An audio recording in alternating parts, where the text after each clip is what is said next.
All right, peace, power, and love is always in greeting. Um, jump on here and bring you another, I'm not going to say quick, but another episode of the big picture coming at you.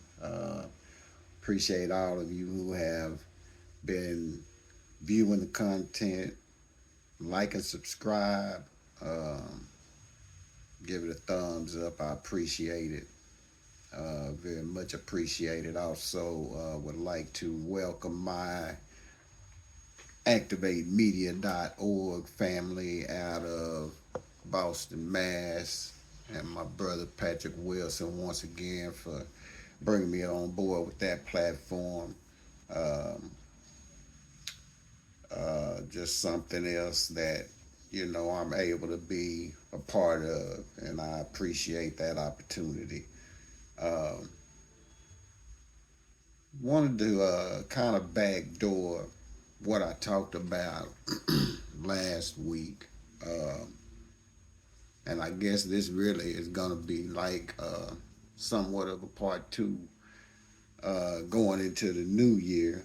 I've really just been doing a lot of thinking and, um,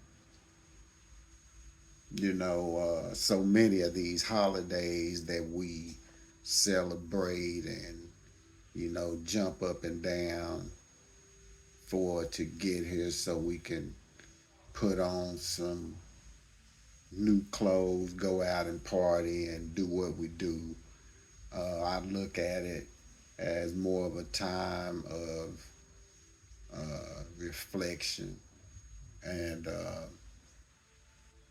just looking back over the past year, really. The good, the bad, the ups, the downs, the struggles, uh, you know, uh, and trying to lessen those in 2024. Trying to lessen those moving forward, period. So many things are, happening that we um, just don't really pay close enough attention to. Last week, I talked about giving our children the gift of unity. Uh, that's really what we owe them. And I kind of want to delve a little deeper into that. And like I say, I do appreciate you all and you all on the activatemedia.org platform. Feel free to uh, join the YouTube platform as well. Um, I'm looking forward to the point where I can interact a little more as opposed to uploading videos. I do enjoy the dialogue, and those of you from Activate Media uh, who did get to experience the other platform that I was a part of, and being able to have the call in and just sometimes, having the right questions asked that, really spark a good dialogue. And that's really what it's all about, not just one person being the leader. It's about all of us becoming the leaders that we need to be in whatever aspect and area that we can be useful. And that's really what it is, and we're all useful. Trust and believe me when I tell you that. There's something that we all can do to play a role in our getting over the top of this mountain finally. Finally getting a look over and, see what it looked like without the weight on your shoulders, or at least paving the way for the generations to come to be able to step into that uh, and see some things that we didn't get to see in our lifetimes, that we didn't get to experience in our lifetimes. So, these are the things that matter to me. These are the things that are important to me. Uh, those of you, like I say, on Activate Media, you've got the experience, my other platform, like I say, and this one you're welcome to comment. I do reply to the comments. Uh, I try to interact with those who have become, active on the page and in the comment sections. Uh, and like I say, that's really what it's about, uniting and becoming a unit, and that's the key word in that, uh, the key part of that whole word unity, unification, unify, you know, uh, uh, to move as one, to be as one, to be on one accord. And sometimes we're not, and we're not ever going to all be on one accord, but we can all move the same direction for a time in order to accomplish something bigger than just existing, so that we can really actually and truly say, yeah, this life is worth living, and it is, but we can make living it a whole lot better and bearable than it is at this present moment in time. Now, whether we do that or not is strictly up to, you know each and every one of us. It's going to take, you pulling that out of yourself. No one at this age and stage in life uh, can tell me what to do, but I would hope that I'm doing the right thing. When I pray to do the right thing, and right now, it's been a real struggle getting over this back surgery, trying to get back to work, trying to really get my business jumped off. Uh, and some things have happened to kind of hinder that. But, you know, it's only a portion, you know, it's only a stumbling block. And that's what we gotta, you know, give our youth, our young people. Like I say, our unity determines their sustainability. If we don't provide them with the proper type of unity, they will fail, you know, at life. They will continue to shoot each other. They will continue to devalue life, not have any self-respect. Uh, and those are just the simple tools that we can give them to give them the right mentality, the right uh, spirituality, um, to not always, well, to never be a follower, first of all, and um, to always carve your own path and do the right thing, you know, first and foremost. That's what we've got to give our children because, like I talked about last week with the young man Peyton Lawrence and the situation out in the Cherry Creek school district in Colorado. Uh,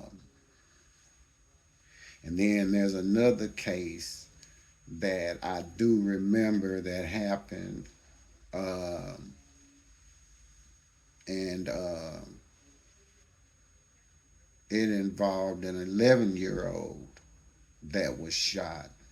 And y'all remember that a few years back, Tamir Rice was only 12 and was shot in his stomach and died playing with a toy gun. Well, this young man, Aderrien Murray, called the police because his stepfather was being abusive, and his mother told him to call the police. When the police got there, told everybody to come out with their hands up, and I think I got this clip cued. I'm gonna play this clip, um, just this little portion of the interview because uh, this sergeant Greg Capers was a black man. Uh, this happened on the 20th of May, I believe, of this year. You can go back and do some reading on it, do some research on it yourself. Um, but um, the governing boards, his own people, in other words, and this is why I say it's so important that uh, we really start pushing the issue about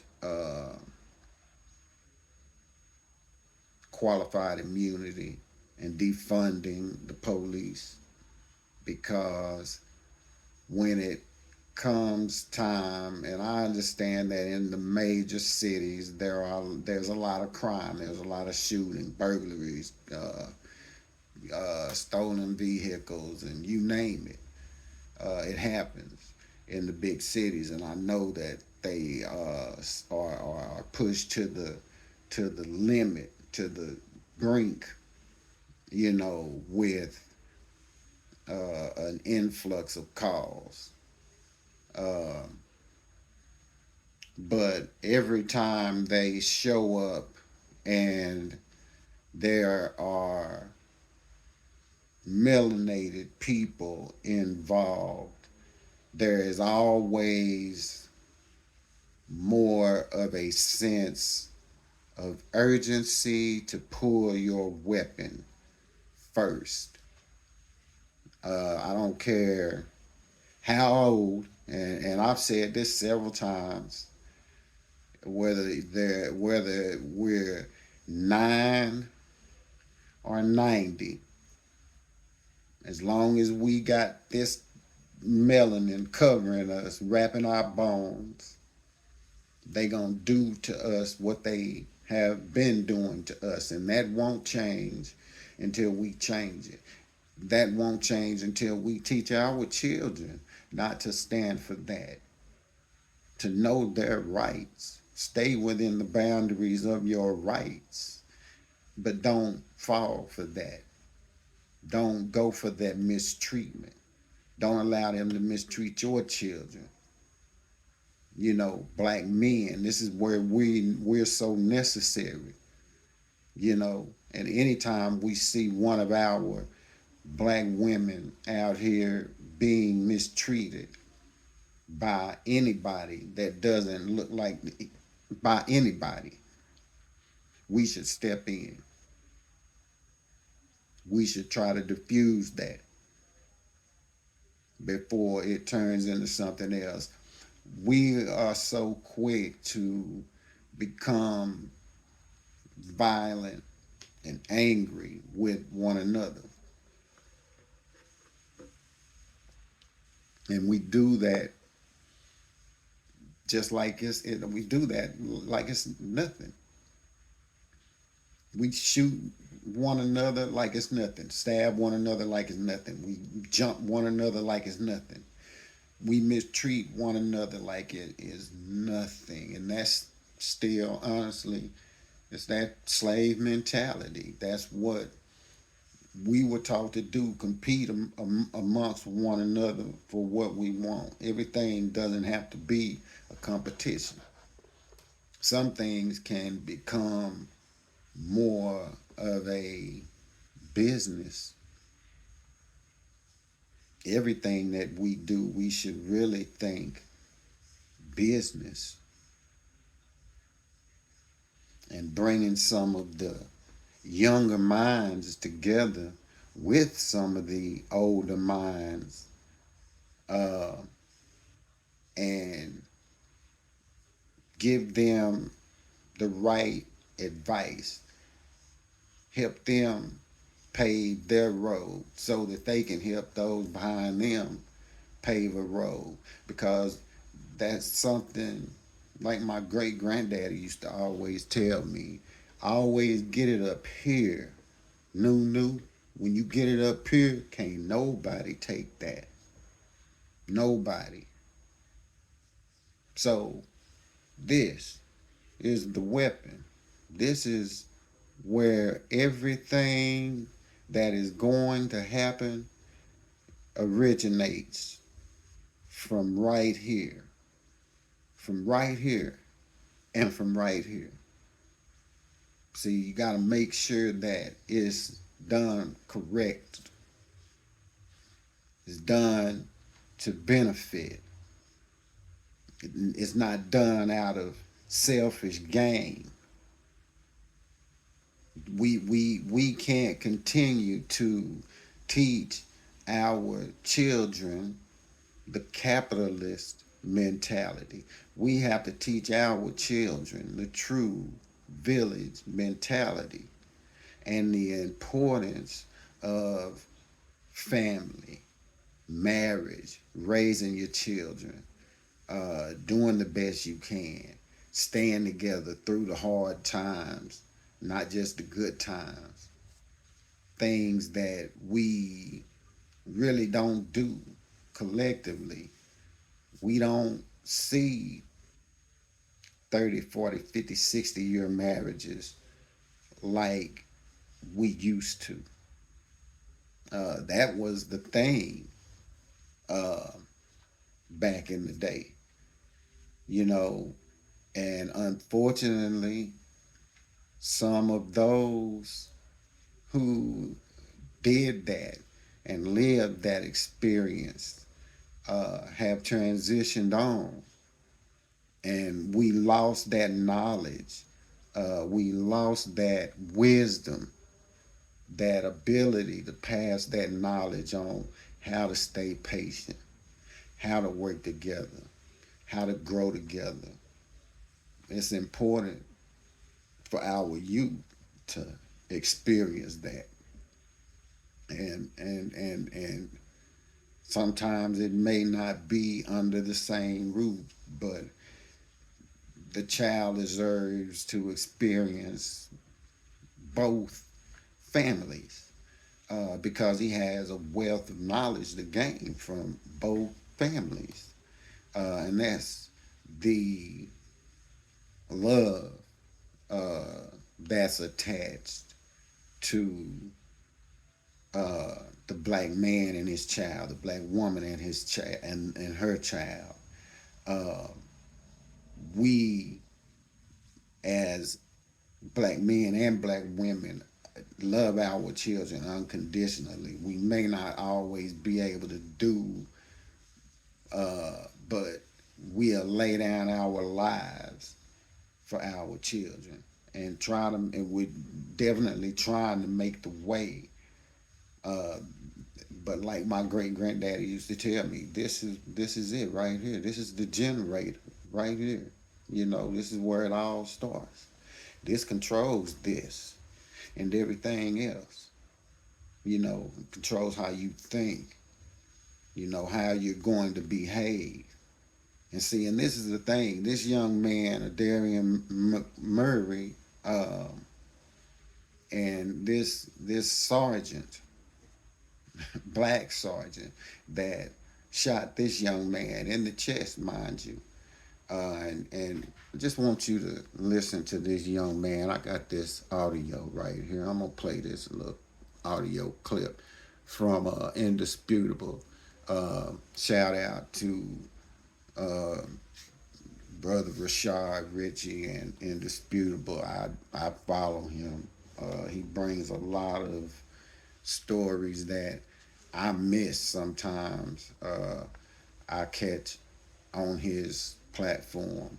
So yeah, shout out to him and um, his comrades for bringing truth to the matter, because that's really what it's all about, bringing truth to the matter. And this reminds me so much of the Tamir Rice case, but thank goodness that, this young man didn't lose his life.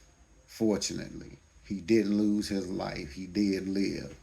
But listen to this. This was recorded a few weeks, a few days, really after the whole incident happened. It was an interview that he done not long after being shot um, by this coward, this coward.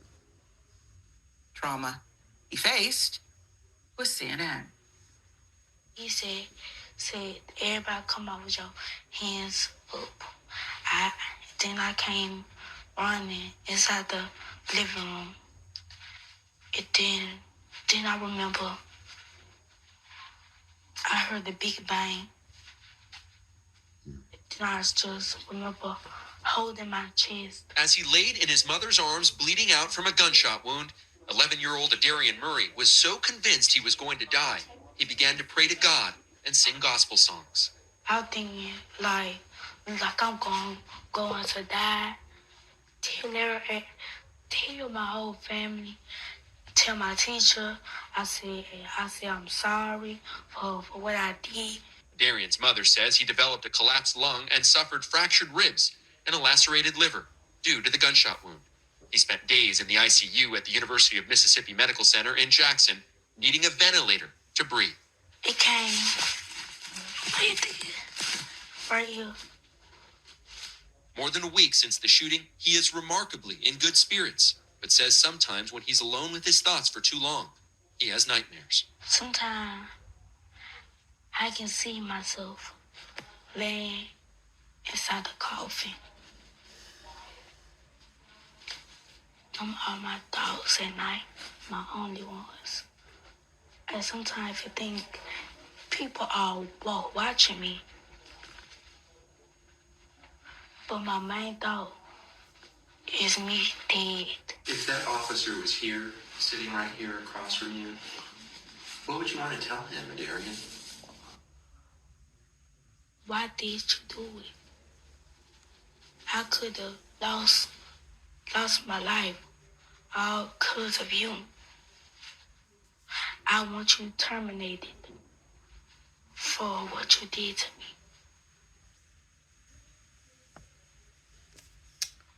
All right. It's kind of hard to listen to. You heard him. That was like a week or so after the shooting. This is the value they put on our lives. And this is so problematic now that even the black cops are getting in on the act. And this cop has been reinstated and will probably be right back on the streets, um, policing,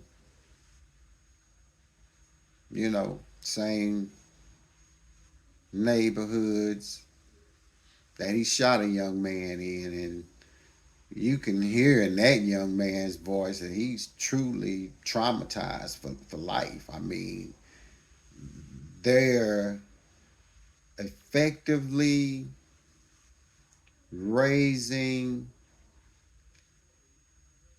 a generation of young black men and young black women that are not going to respect the police. I actually had a conversation with a young cop back in my hometown of about maybe, I don't know, 6, 7 years ago. Um, After he had stopped my nephew, and I just happened to pull up, be driving by as he was doing what he done, writing tickets and stuff, and I pulled up and parked and about 20 feet away. I didn't want him to get alarmed, but I did want to talk to him, and I did have the opportunity to speak with him after the fact. And I told him, you all are in control of these situations. You all dictate whether it is going to be a good traffic stop or a escalated traffic stop. And I told him, I said, take the time to come over here and try to build rapport like you all do in any other part of the neighborhood. And in that little small town, I used to actually sometimes long tail some of them cops. They never knew it, but sometimes I would long tell them.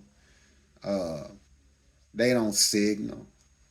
And then what would really get me is on Friday nights, the young people would tend to gather. It used to be the square, but they fixed the square up now, so they can't really do the things that they used to do up there. But they've always been able to find parking lots in plain view of the public, and pull up and park and loiter on business parking lots after hours, uh, drinking their beer and doing what they do. Now, in the little town that I was raised in, there was a park in our neighborhood that we would go and sit in our neighborhood, not in just view of the open public. Uh, but we were harassed more than those who were out on Broadway, the main strip in Sulphur Springs, Texas. So that uh, element and mentality of slave catcher, race soldier, really is starting to fit more and more in today's society. And it's evident when we have cases like this, and especially when it's our own, just like the case with the young man out of Memphis, where the 5 policemen uh, beat him to death. And what do they expect to gain from that? What this officer Greg Capers, this sergeant? So what now? He's a he gonna get that blue line tattoo, I guess, that they get when they, shoot one of us, preferably when they take one of our lives, whether it be 9 or 90. And then you have these citizens, what, like a prime example, I think her name Hannah Payne, taking the life of the elderly gentleman. They always can interject themselves into some place, something, somewhere where they don't belong. And then the whole time, you know, we're waiting for help. We are the help. I hope y'all really understand what I'm saying. We are the help that we looking for.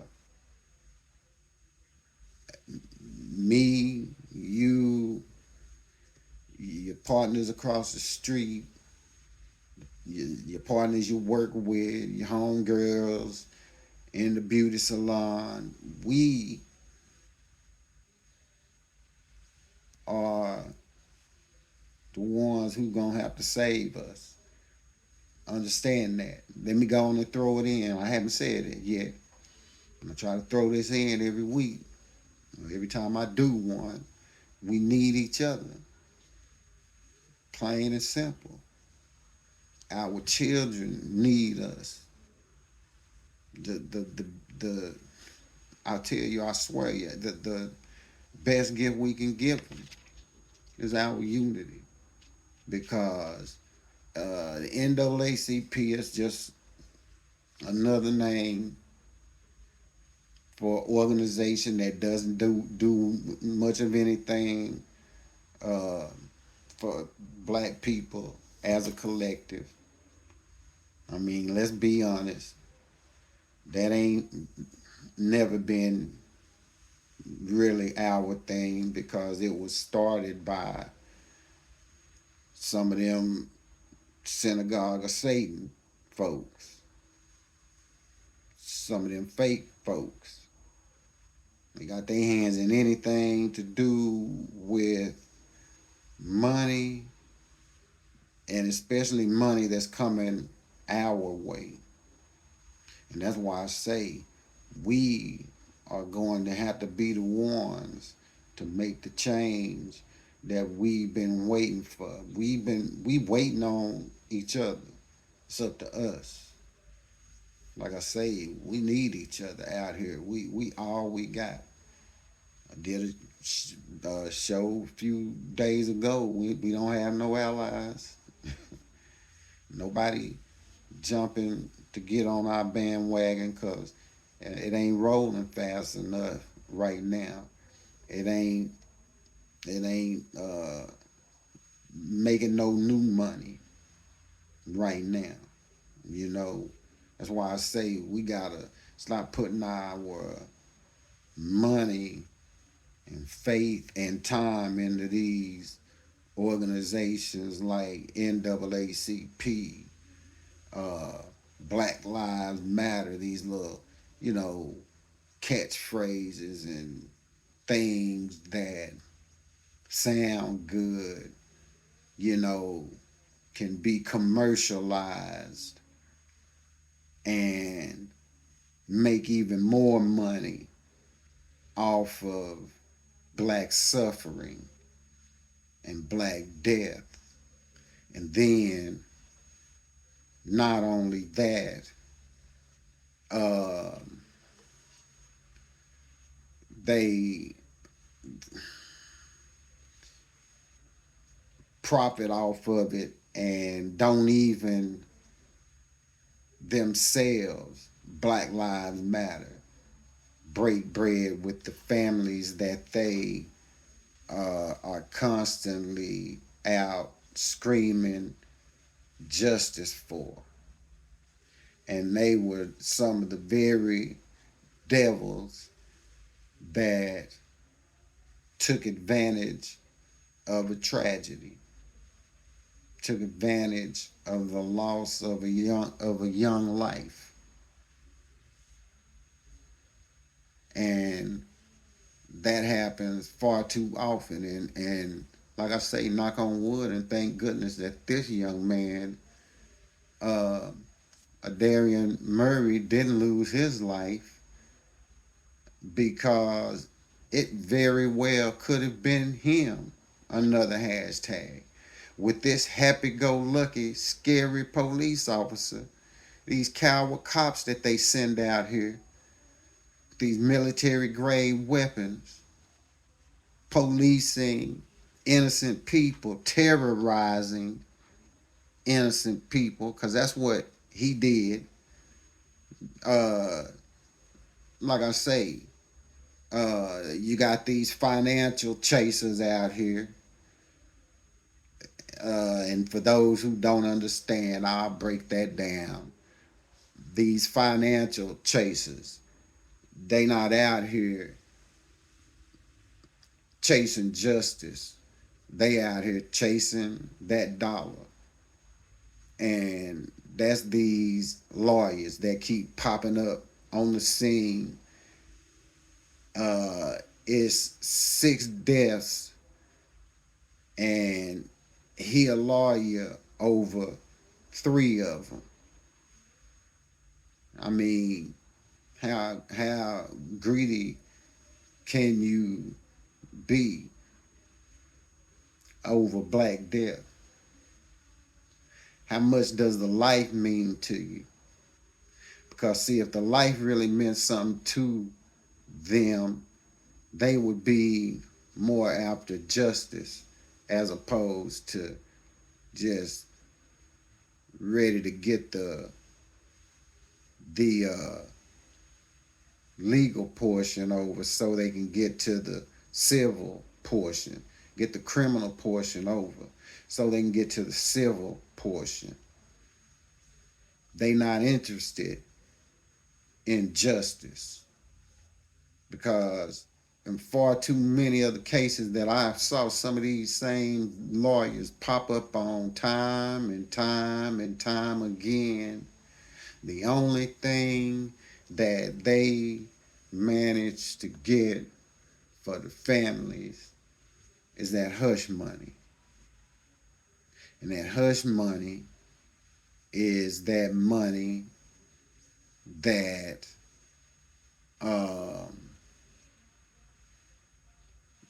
really buys the silence of the family. Because you think back on all of these cases that have happened over the years where these families took the payout, you don't hear these families anymore. They not doing interviews anymore. They children and loved ones just gone now. And you don't hear nothing else about it. Sandra Bland, you don't hear nothing else about it. You know, uh, that's another, you know, really to me, that's just another murder. That's murdering the person all over again. Because no matter the amount of money you pay a family, it's still not changing the fact that in most cases, there's no real legal justice. There's no real punishment in 90% of the cases.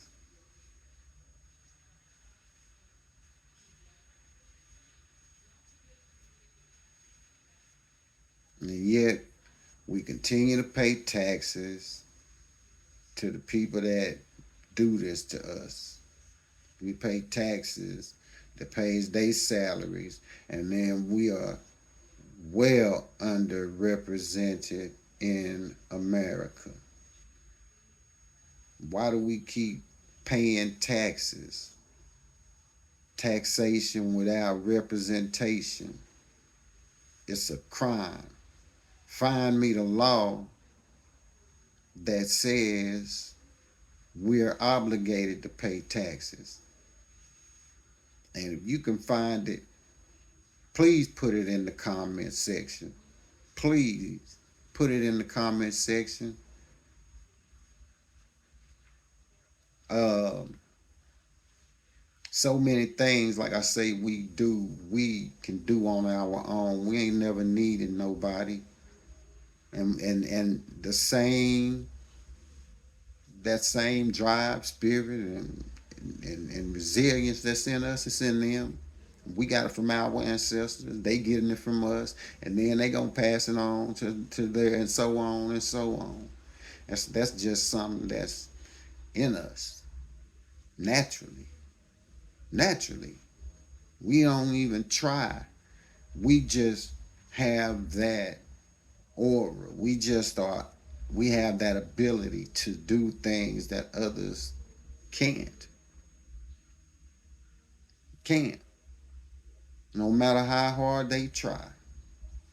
And that's why I say we gotta stop putting our faith in these folks that's really at the country clubs with these same folk that they in the courtrooms going against.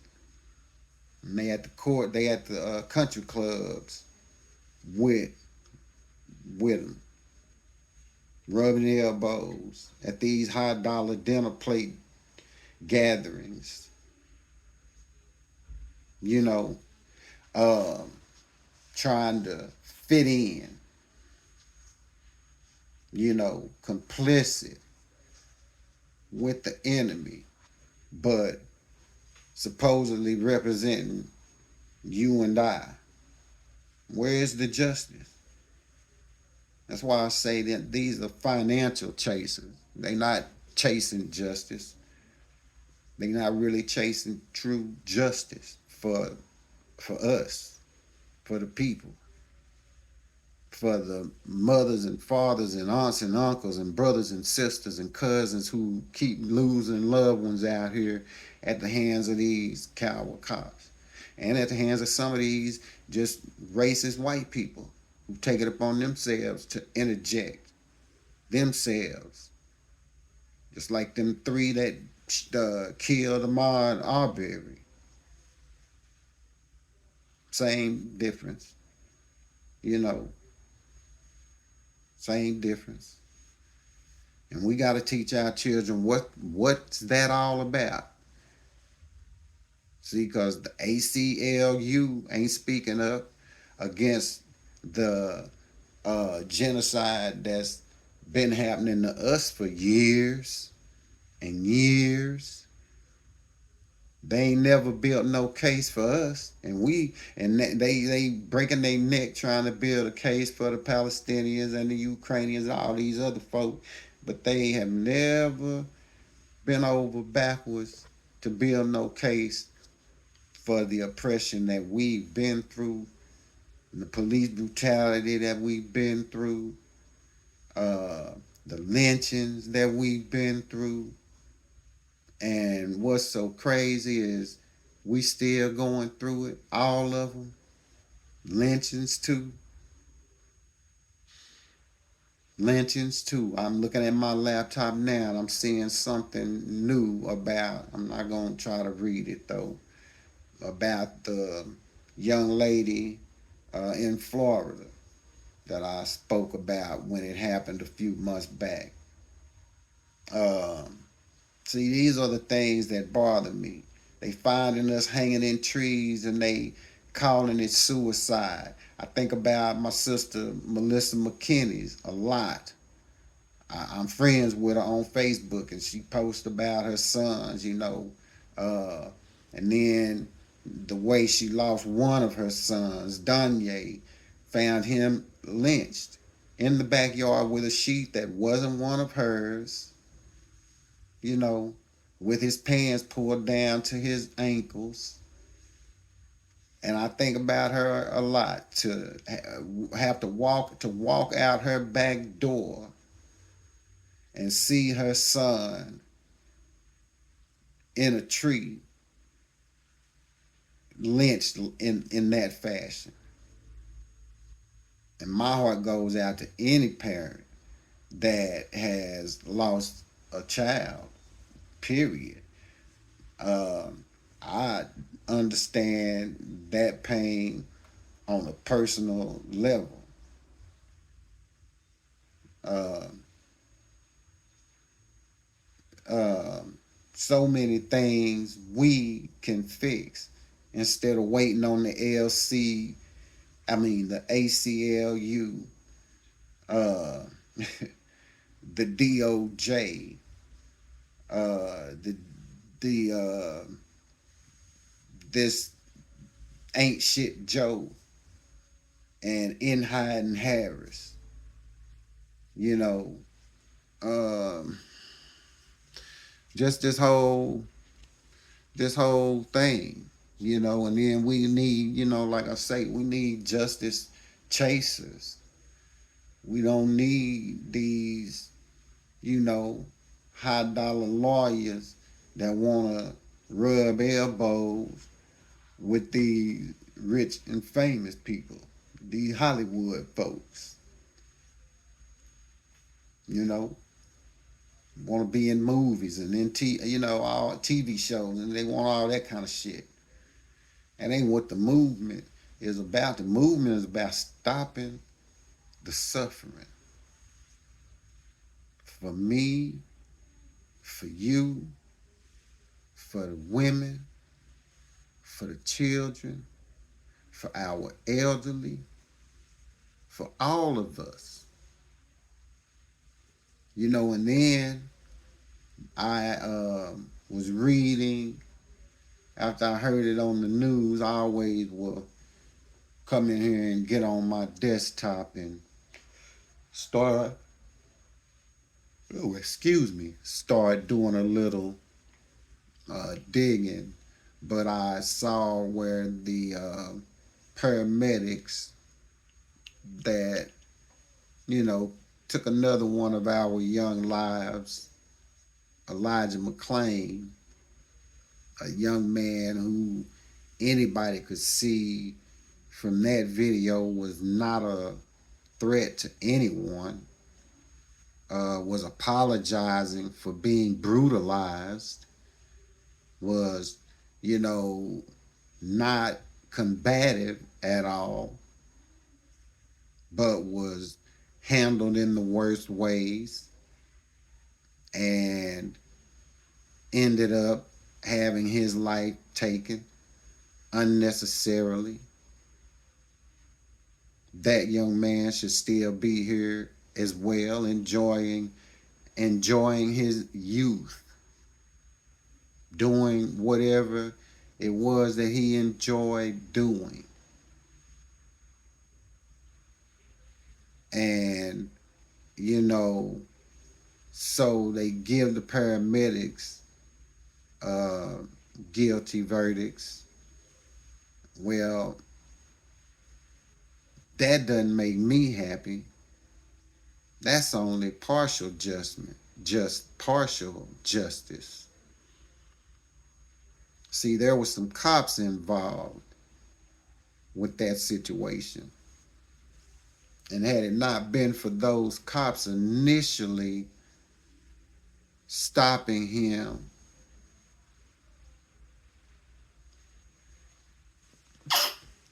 excuse me, initially stopping him, and had it not been for those cops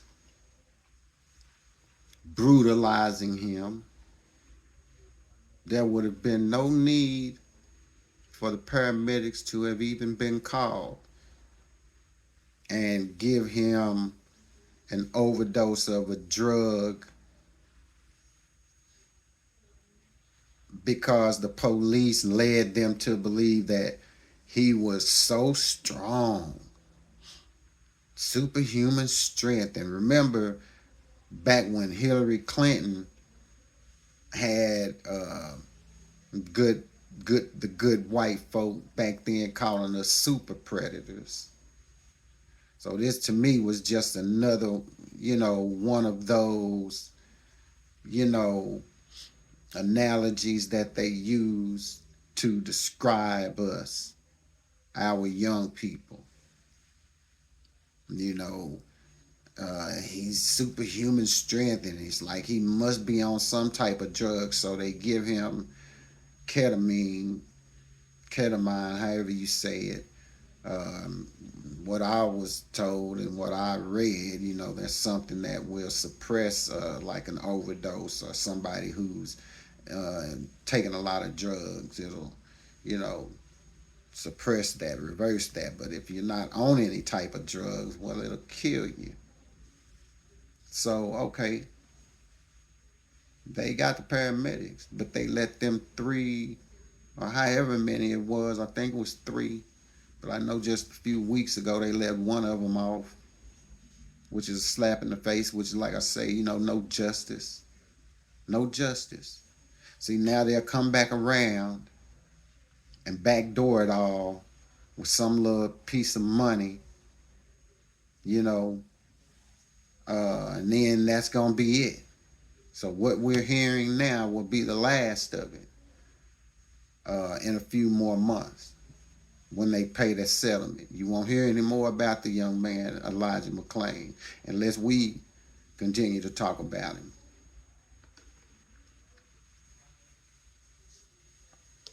Because the family will no longer be able to speak on it because they would have taken that hush money.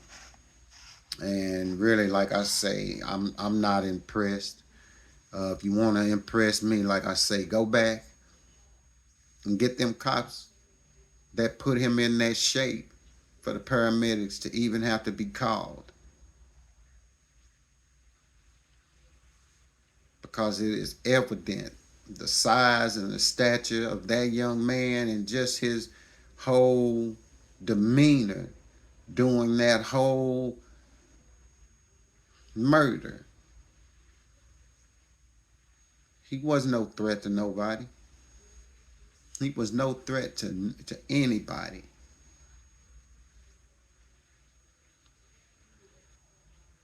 And they took his life because they could.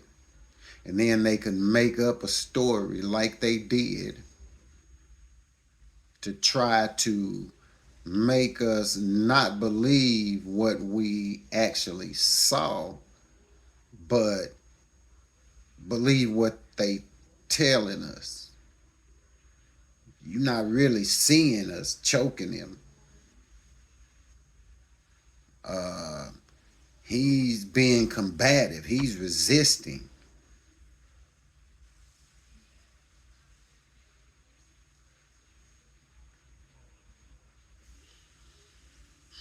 Our children need us, y'all.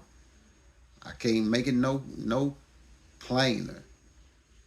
You know, I put this out here like every new year, and it's never really caught a hold, and nobody's ever really mentioned it or said any. I don't hear this one catching on. We do so many dumb challenges. Like I can think back over this last year, how many niggas I saw doing these dumb challenges, hanging your phone on the ceiling challenge. A lot of these women, not just girls, was all into that mess. But when you say something about let's really boycott corporate America challenge. Let's really keep our dollars in our homes challenge. Let's start bringing our dollars together collectively to buy land challenge, where we can buy the land, own the land, and put on that land what we would like. Warehouses, commercial strip malls, where we can put up restaurants, and we can have within our neighborhoods the same things that the ancestors had, the same things that Black Wall Street, Elaine, Rosewood, Slocum, all of them. We can recreate those days and those times, all we have to do is it. That's all we have to do is it. Once we just start doing it, it'll catch on, and then we'll start seeing the benefits of it. And then, you know, maybe we'll pass it on down to the next generation so they can keep passing it to the next one. And they can pass it on to the, and so on, and keep, so everybody gonna get a little bit of it as opposed to nothing.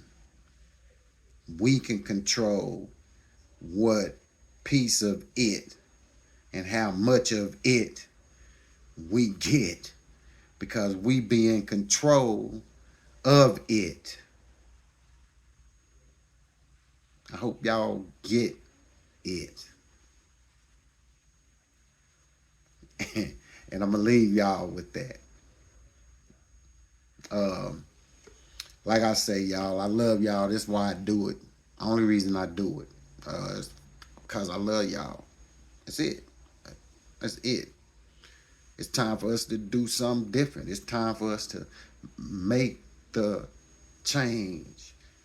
Change this condition. Make our lives better.